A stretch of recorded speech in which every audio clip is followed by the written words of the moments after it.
this guy is history. He is in the history books. So I'm lucky, because I happen to be at the right place at the right time with the right set of skills in the right environment. That, my supervisor let me play for a year doing this crazy thing that nobody asked me to do. Yeah. And then he demonstrated to management, which to me was, when I look back on it, extraordinary, because here was this 25-year-old kid coming in. I would walk in and take pictures of people with my crude camera and show it to them in the room right away. And these were managers that were way above me and him. Yeah. And we were talking about, I would just say, I think this is an alternative to consumer photography as we know it. And it's like, who are you, kid, 25 years old, doing this for 100 years? Why would anybody want to do it this way? And we had these discussions. So I was just lucky to be at the right place at the right time. Yeah. But digital photography was matured by thousands of people, a lot of them at Kodak, that made this a really practical technology. And then other companies around the world as well. So I view myself as the person who first got a look over the hill at the new valley, He's the first. Valley, Steven is the first et tu brute. that's another French expression I don't understand. It's Latin. There's a lot of languages on this. Steve started the ball rolling and kicked it down the hill. He invented this camera, right?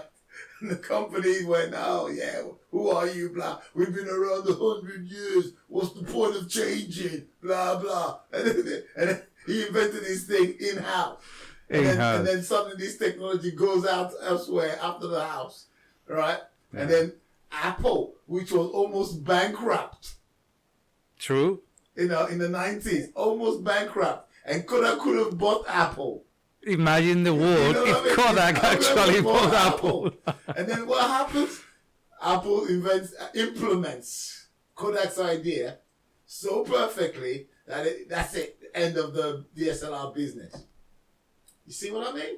Wow, the point and shoot business. The DSLR business is still around and doing reasonably well, I expect. But you're right. They got rid of most of the smaller, cheaper cameras, which was the vast majority in terms of numbers of cameras. Yeah. Steven was the et tu brute. What? Yeah. All right. I'll stay away from that. I don't have trouble with the cocaine reference. This is what happens if you don't listen to your kids and actually take it on board. You let them fly unless That's the beauty of the Anglo-Saxon culture, right? I've worked in digital photography since 1975 exclusively, and I was always supported in terms of our R&D efforts. Now, that first camera, I was not allowed to publicly talk about that camera or the concept of the idea. 35 years. 25 years, yeah. It wasn't until 2001 we publicly talked about this camera. Do you, we weren't Steven, do you happen to have it around there? I worked on it, and I was around some of the smartest people in the world when it came to imaging. Do you happen to have it around there in your kitchen by any chance? What's that? The first camera. I know. Did you have the first camera there with you? First DSLR camera. Oh, the actual prototype camera actually still exists. Now, it shouldn't, because by all rights, when you do R&D development, you're not supposed to keep the thing. You're supposed to destroy it because it's paid. Yeah, but you are like Tony Stark, right? Yeah. Sure, you have a prototype for yourself. You've hidden it somewhere. I kept it because I thought it was just too cool. I couldn't get rid of it. And I kept losing. I actually kept losing it. I would carry it with me from office to office as my career moved from different buildings and different departments. And I kept it. And many times I lost it. One time I remember I had moved, and several months later somebody came back and said, "Is this yours?" And they came and gave it to me. And I said, "Oh yeah." So if you ever do see it, and it is in a museum now. It was in the Smithsonian for a few years, and now they moved it back to Rochester, and it's in Kodak's museum in Rochester, New York. And on the back of it, it said, please return to Steve Sasson, because I had this habit of losing it. There you go. And I just kept it, not because I thought anybody would be interested in it.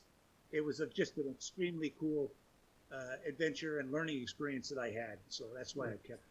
So that camera must be like the first DeLorean from Back to the Future, right? Was there ever a 2.0 version? I built many cameras after that, but that one was the first one was self-contained. I could walk around with it. Yeah. The rest of them were big breadboards. It wasn't until Ecamm in 1989 that we built a self-contained camera again. Ah. Yeah. If you want some more of this, subscribe. If you like it, press like. But we prefer if you subscribe. All right. And plus, on top of that, if you don't want him in the country anymore, definitely subscribe. Yeah.